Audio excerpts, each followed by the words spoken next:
Hi guys, it's me, Trudy Lee, with part two of the story. I don't want to leave y'all hanging too long, but if you're new to my channel, welcome.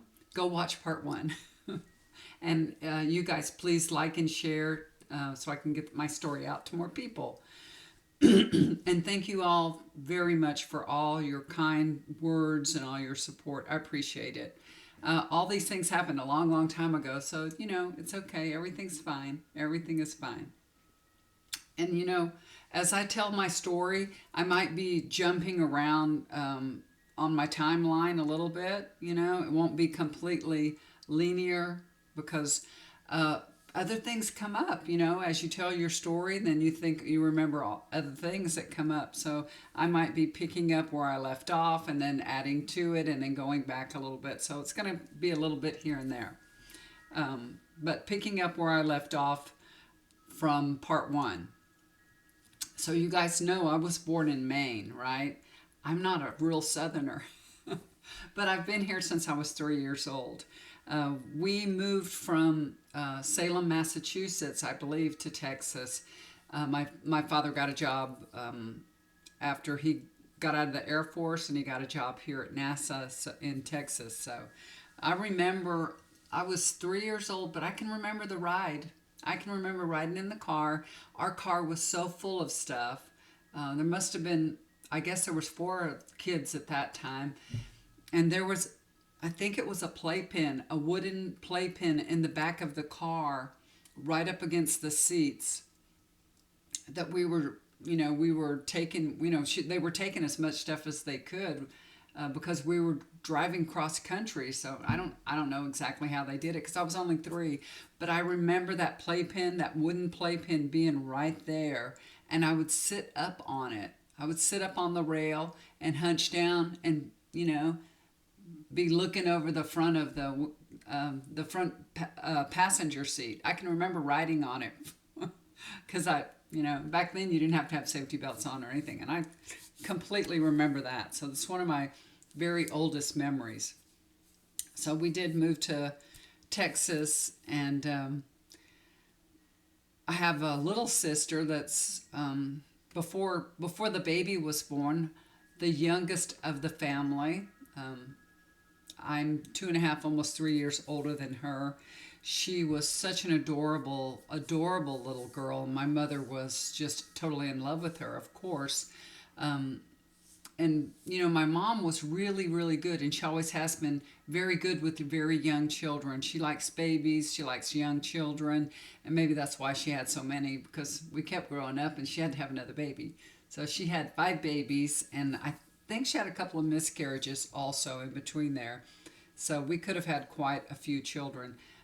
In my mother's home, her mother had 10 children altogether. So that's a lot, double what she had. So if she had 5 kids, it wasn't that many to her, probably, But, she paid a lot of attention to my younger sister, and I do remember feeling a little bit of jealousy that she got so much attention. And my mother took her to Olin Mills or somewhere and got her picture made. And she had this little red hat on and this little plaid jacket that was so cute. And she got these little pictures made of her just special all by herself, And that made me a little bit jealous, I have to admit. I can remember looking at it and just like, feeling a little jealous, but I didn't know what that feeling was, but I can look back and say that, yeah, I was kind of jealous of her. I was called the ugly duckling, believe it or not. Not that I think I'm so great looking now, but just that I was verbally called the ugly duckling by my father. He called me the ugly duckling of the family. But in my defense, my mother used to give me this haircut, this pixie. Do you remember the pixie haircuts? So short. So that would be like super early 70s. Oh no, it would be in the 60s. Definitely in the 60s. It would be in the 60s. A little pixie haircut, like Twiggy. Remember that? So my mother would want me to get a haircut like that. and I didn't want it. I can remember saying, I don't want a haircut. I don't want my hair cut off. And she would bribe me. She would say, I'm going to take you to get an ice cream afterwards. And so I'd be like, okay, let's go cut all my hair off again. So yeah, and I guess I was the ugly duckling. Looking back, I can see the pictures that, I wasn't a very attractive, I was very homely, put it that way. I was a homely kid. There's no way of getting around it. But, Daddy called me the ugly duckling, and it never bothered me. I, I never put it together that he was calling me ugly. I thought I had the little book, The Ugly Duckling Grew Up to Be a Swan, and he read that book to me several times, and he would tell me, you're the little ugly duckling. And it didn't bother me a bit because I thought the ugly duckling was really cute little duck. You know what I mean? So to me, the ugly duckling was a cute little duck, so I thought it was cute. So it didn't really bother me, and it didn't dawn on me at all that they thought I was ugly or homely. But now I can look back at the pictures and say, okay, I get it. I get it now.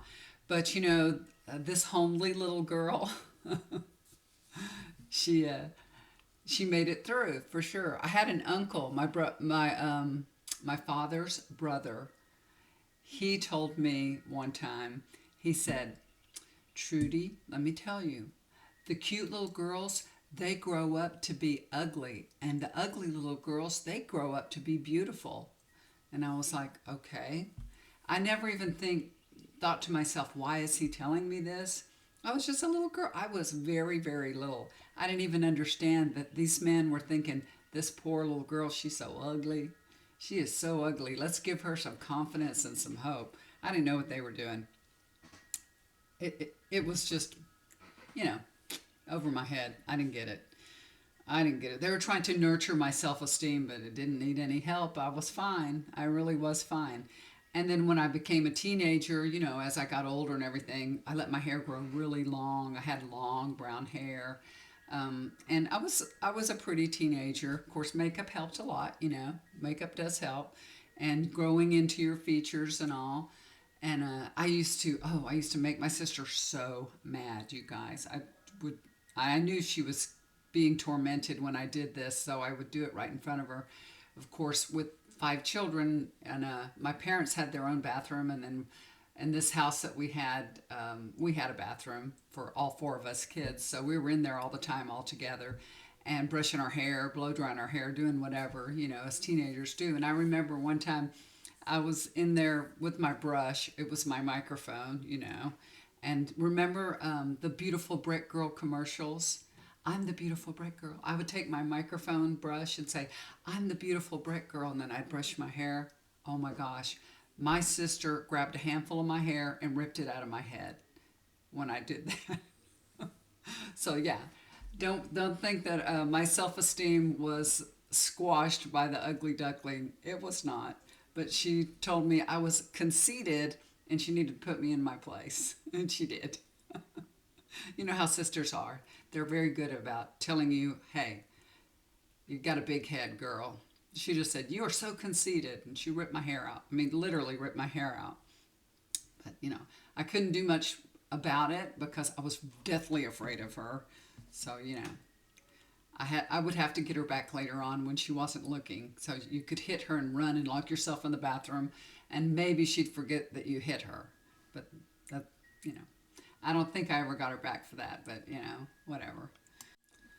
Girls will be girls, especially teenage girls. Um, it came to pass that my mother decided that she wanted to take a trip to Maine. And as the way that I can remember is she wanted to have an extended stay. My father had taken us to Maine before, driven us cross country, but she wanted to go and have an extended stay. And my father didn't have that much time off that he could actually stay for a month or stay for the summer. So we were going to travel all by ourselves.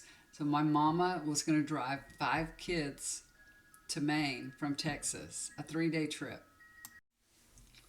I had to throw little Miss Addie Cat out because she's trying to get my attention and knock stuff off my bureau. Anyway, my father, he was very, very practical about everything. He did everything with so much thought.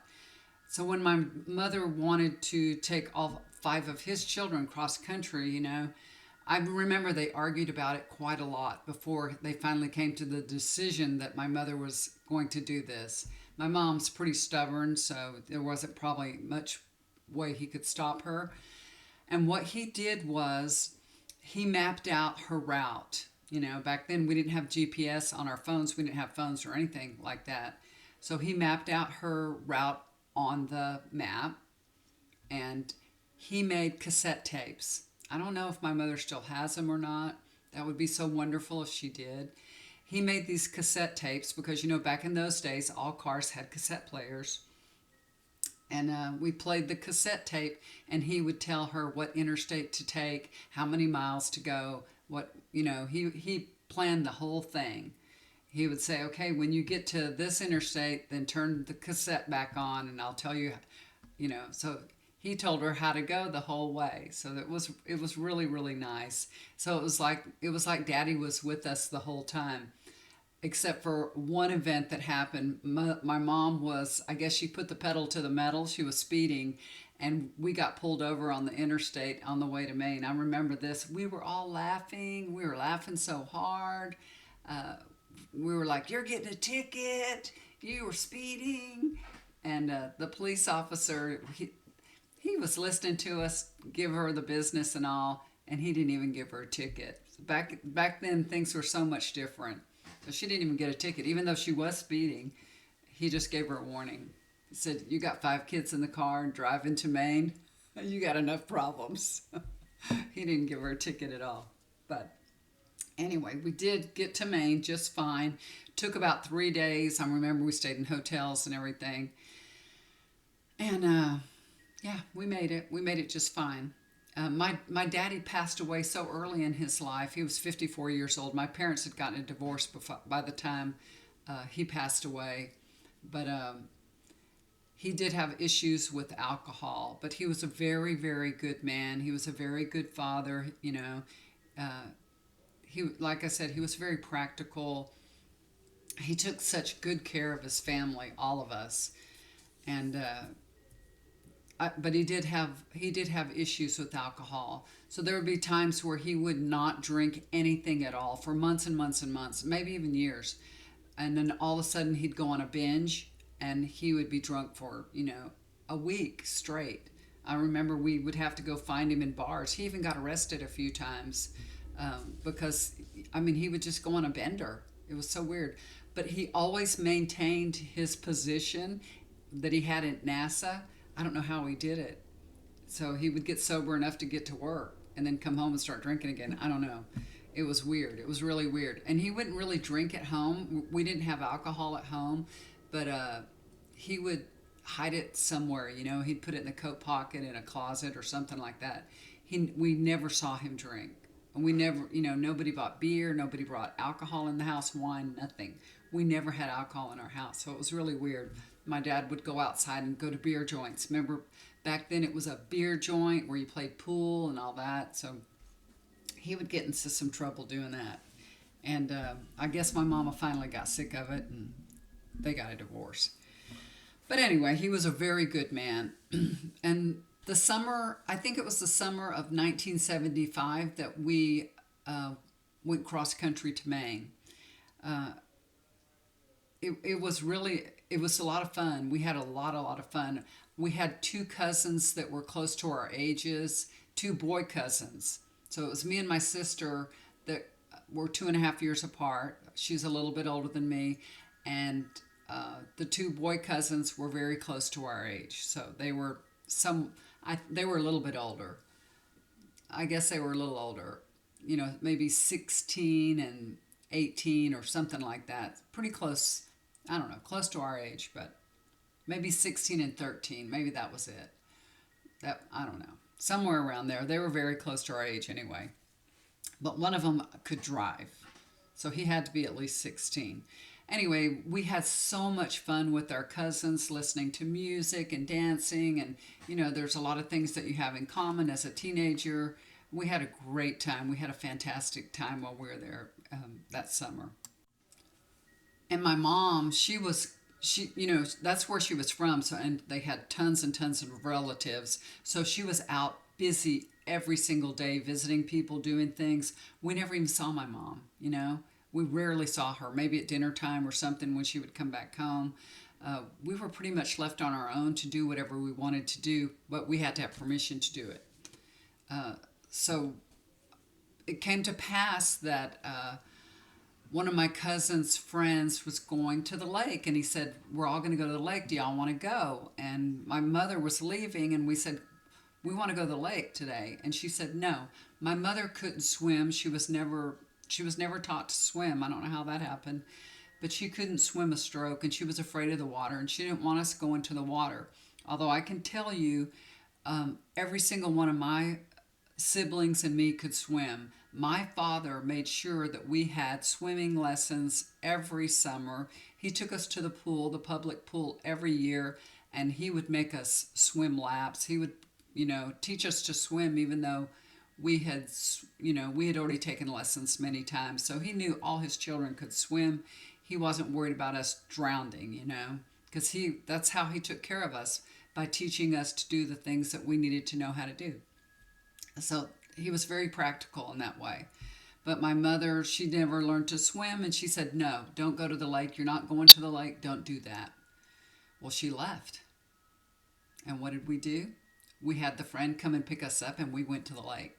Yeah, all four of us. So we had a friend pick us up in a car.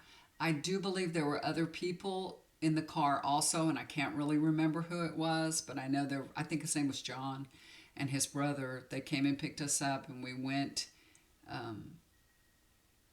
by car to the lake. So we all went swimming. We jumped off this big old rock into the water, y'all. Just thinking about it makes me scared, thinking something could have really happened. One of us could have, dove in, hit our head. You hear about all those things. So, yeah. But we did it behind my mother's back without permission. We left. We did it.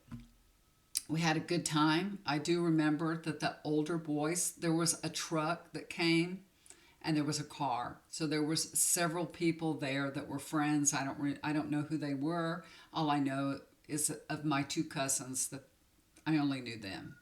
But there were several people there, and the older boys were drinking beer. They were. I didn't drink beer. My sister, I don't remember her drinking beer or anything. We're just kids. We didn't really think about those things at that time. It didn't even probably cross our mind to do that. Maybe my sister did, and I don't know. Because she was a little older. I don't think I did.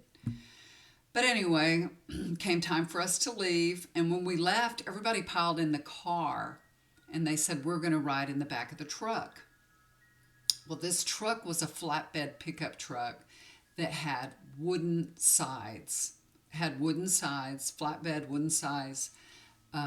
but with, just like a fence, kind of like a fence. No back to it. So the back didn't have a tailgate, didn't have a closure, didn't have nothing on it at all. But we're supposed to ride in the back of this flatbed pickup.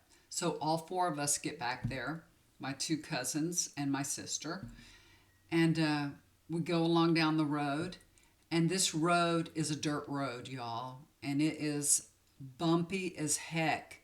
And he's going at a good clip, and we are being jostled all around. You couldn't sit in one place. You're just rolling all over the back of that truck. And I was scared. I thought somebody's gonna get hurt, or we're gonna get into an accident. So I said to my cousin, he was the oldest of us all, and I said, "We are gonna have an accident." It was like impending. We're gonna have an accident.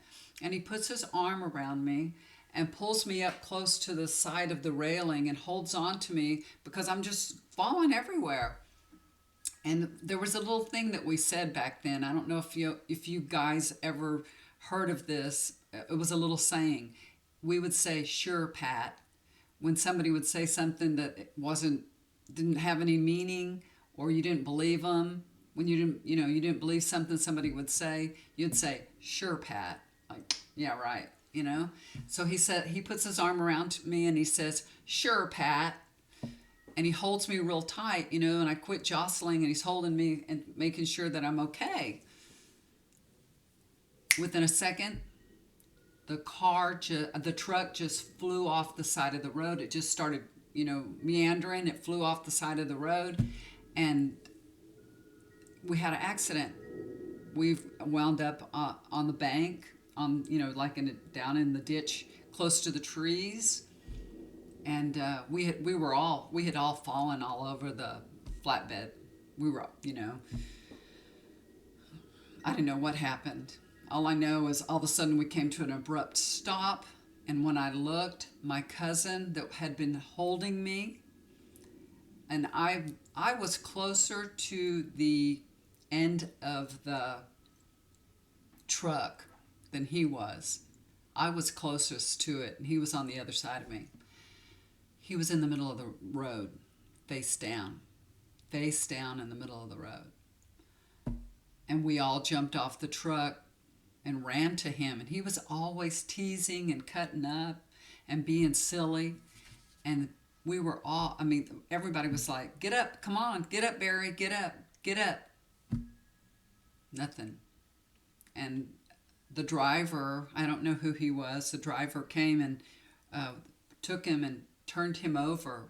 Him, I think his brother and the driver turned him over, and blood coming from his nose, his ears, everything. He was unconscious. He was in bad shape, very, very bad shape.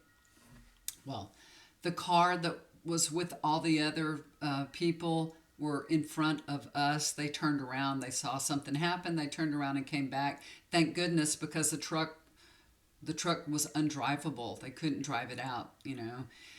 I don't know what happened. I don't know what happened to the truck. I don't know how we wrecked. I don't know what caused it. I know nothing about it. I kind of a little bit, blacked out, kind of like. I was in shock. So I can't really tell you exactly what happened. All I know is the car came back. There was lots of people in the car, including us. So there was a lot of people. There was too many people that could fit in that car. So the driver of the truck, us four, that's 5 people, plus that car already had people in it. There's no way we could all sit in that car. So what they did was a bunch of people sat in the back, and then they put the body of my cousin over the tops of their lap. And then they told me to get in. I couldn't get in, y'all. I could not get in. And I couldn't talk. I couldn't say nothing. I just couldn't. I was frozen in fear and freaking out. And they said, "Get in, get in the car." And I was just like, I was just shaking my arm. And, they were pulling me, and I was just shaking. I was saying, "No, no." I couldn't even say nothing, talk or nothing. And they said, they told one person to get out of the car and stay with me, and they took off. So one of the guys got out of the car, not my cousin. He got out of the car, and they took off to the hospital. And we were far away from any hospital, let me tell y'all, because, in the lake in Maine. So me and my friend, I think his name was John. It was my cousin's friend, that I think a neighbor that lived down the road from him. We had to walk out of this lake area, and it was a long ways, y'all. We were down in the boonies before we even found a house. We finally came across a house that, and he said, "I know this lady. I know the lady that lives here. I know these people." I wasn't even talking. I couldn't talk, nothing. I was in complete shock. I had hit my hand on, I don't know, on something, and my hand was, it was huge. My hand was huge. Had this big old bulge on it, and I can't remember having any pain. I was in such shock. I don't even think I had pain. But anyway, there was a very nice lady, and she drove us back to my Grammy's house. Not to the hospital, but to my Grammy's house. She took us over there. And believe me, I was in such shock by then. I can't remember much of anything. I can't remember seeing my mother at all. My mother had gone down to my grandmother. We called her Grammy, and her son lived right down the road from her. So he was the next house over, but it was a little ways. They don't, the houses weren't on top of each other like they are in a little neighborhood. It was down the road a bit. And I do think my mother was down there at that time when we came home. I think she was at his house. Or maybe I don't know. I think she was at at the house because I don't remember anybody being there when I got there. Nobody, looked at my hand. Nobody paid attention to my hand. Nothing. I can't remember anybody saying anything about my hand. But I remember it looked horrible. It really looked awful. It looked like maybe something was broken in my hand. But anyway, all the grown-ups had collected at the house of my cousin, the one that was hurt. They had all the grown-ups were there at that house, and the children weren't allowed to go in the house. At least we weren't allowed. We were told to stay outside. So we didn't know what was going on. I'm sure his parents were there at the hospital with him, but all the rest of the family were at his house, just waiting for word to see how he was. So, but I remember all of us children being outside, and with his brother, my other cousin, we were all praying and asking God to save him and don't let him die, and just begging God, please don't let him die, and just praying whatever prayer we could think of, and crying and crying. It was terrible, y'all, just terrible. So it came to pass that they couldn't save him. We found out that he had died. It was just horrific. We were just bawling our hearts out. All the kids were crying. There was no adults there.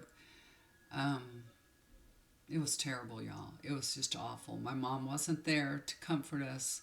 Nobody was there to comfort us. Nobody. We were sent to somebody else's house for the night. It was, I don't know this person. I had not met her. I didn't know her. But I think she was my mother's niece. My mother had sisters that were much, much older than her. So the niece would maybe be her age or even older than her. But we were sent to her house to sleep that night. We didn't know her. We didn't know this home. When we had visited, we didn't really interact with her or anything, but she took care of us. She took my mother's children to her home to take care of us, and I was in shock, and we were just bawling. My brother, my sister, and myself, the three of us. We were the older ones. The other two were younger. I think she may have taken my other sister, but I don't think she took the baby. I'm not sure. All I remember is the three of us being in one room together. And I'm going to call her this lady because she didn't feel like a relative to me, but she was super kind to us. She took very good care of us. She was very, very motherly, very loving to us. We were all crying so much. She gave us so much attention. She rubbed our backs. She, said kind words to us. She put ice on my hand. She did everything she could to take care of us, I don't know. What can you do when a child is grieving that much? So had to pause for a minute, y'all, and kind of gather myself. It's really a hard story to tell. That night, as we three children lay in the bed, we were all in the same room, we could hear this bird calling loud bird calling. And every time it called out our cousin's name, the one that died. His name was Barry. And we all heard it over and over all night long. And if you ask them, they'll tell you that bird was calling his name. It kept saying over and over, Barry, Barry, over and over and over. It was unnerving. It was frightening. It freaked us out so bad. It was, I don't think any of us slept that night at all. It was awful. It was awful. Now, I don't remember anything about the funeral at all. I don't know if I attended. If I did, if I didn't, I've completely blacked out on that because of, I guess it's so emotional, and I can't remember anything. I can't remember if I went or if I didn't go. I don't know. I have no idea. I really don't remember none of it at all. But I remember that we were leaving. We were going back to Texas, and my mama packed up our car, and it was just like we woke up one day and she said, "We're going home.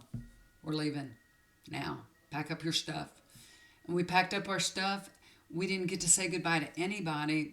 Only we were staying with my grandmother. We called her, like I said, we called her Grammy. She was the only one there, and we said goodbye to Grammy. And we didn't say goodbye to anybody. We just drove off and left. And that was it. And we didn't talk about what happened. Nothing. Nothing. Acted like it never happened. All that happened was never discussed with us children. Never said anything about it. Nobody ever, it was weird. Like it didn't happen, but it did. And I was in shock. It was terrible. It was really, really terrible. The only thing that I do remember my mother saying to me one time, um, I, she was talking about it, I think to my father, what had happened, or they were talking something about it. And she said to me, "And you wouldn't get in the car." And she wasn't talking to me about it, but she was talking to, I think, my father. And then she just looked at me and said, "And you wouldn't get in the car." And I'm like, there was nothing I could say. I couldn't defend myself or anything. It was true. I wouldn't get in the car. I couldn't, and I wouldn't. And it was true. I had nothing to answer her back with. So after that happened, I have to say that my belief in God really took a beating. After that, because like I said, nobody came to me and offered me, you know, any structure about what happened. Nobody offered me any help, gave me any peace, gave me any insight. Nothing, nothing. It just never happened. Swept under the rug. Didn't happen. So I decided that there must not be a God, because we all prayed to God. And actually, I heard my sister and my cousin say it too. If if there was a God, He wouldn't have let this happen. He wouldn't have taken our cousin. And that's it. I don't believe in God anymore. So for a long time, for a few years there, I would tell people, I don't believe in God. I don't believe in Him. Because to me, it was like, He didn't exist. He didn't answer our prayers. He didn't help us. So, yeah. For a while there, I would tell people I don't believe in God. There's no God. I wouldn't even discuss it. I wouldn't think about it. I wouldn't worry about it. I didn't live my life with God in my mind or in my heart. But that was during my teenage years.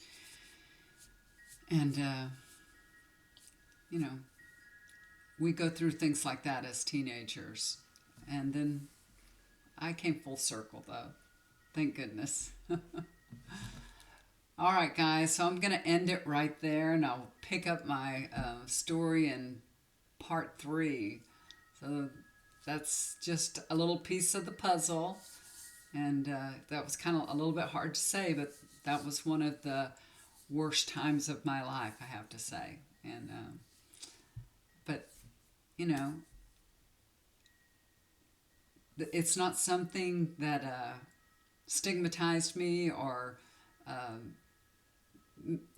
changed me for the worse or anything. Everything that happens to your life, happens to you in your life, I'd have to say, is a chance for you to make a decision and put you on a path that's more positive.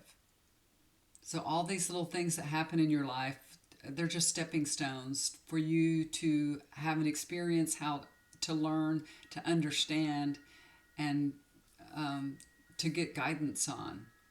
And that was my problem. I didn't get any guidance at that time. I didn't get guidance, if we were still going to the church, that would have helped me a lot. Or if my mother would have given me some kind of guidance, she probably just didn't know how. So, she didn't do it. But if I would have gotten some kind of guidance back then, it probably would have been very helpful. But, I just didn't. My parents weren't very religious or anything, and so I didn't get any guidance, and I just decided that I would tell people I'm an atheist, I don't believe in God. So, but that only lasted for a little while. Anyway, all right, guys, so I'm going to let it go right now. I have got to go pick up my daughter from the airport. She's coming back into town today, so I've got a busy day ahead of me. I hope you guys are all doing well. Thank you for listening and tuning in. I love you so much. Now remember, if you'd like to get, chakra balancing, you need some energy work done, you need an energy cleanse, if you would just like to be on my healing list, believe me, I'm looking at my healing list all the time. When you're emailing me, I am doing healing prayers for you and doing a healing session. So if you might not hear from me right away because I might be busy, but rest assured that healing has been sent to you. Okay? Just know that you are in my prayers. You are special. I love you so much, and I'll do my best for you. Because what makes me happy is to be of service. I love doing healing sessions. It's the most important thing, is to send people love, light, and healing. To me, that's what's more important. But if you'd like to get a reading, I can do readings also. I do those daily too. So I have, what I usually do is when you send me an email and you decide you want to get a reading, I usually can have your reading ready to view because I just record it and send it to you within 24 hours. So if that sounds good with you, you need anything, let me know. I'll leave my email down below, okay? Do something kind for somebody. It'll always come back to you. Love you guys. Take care. Bye for now.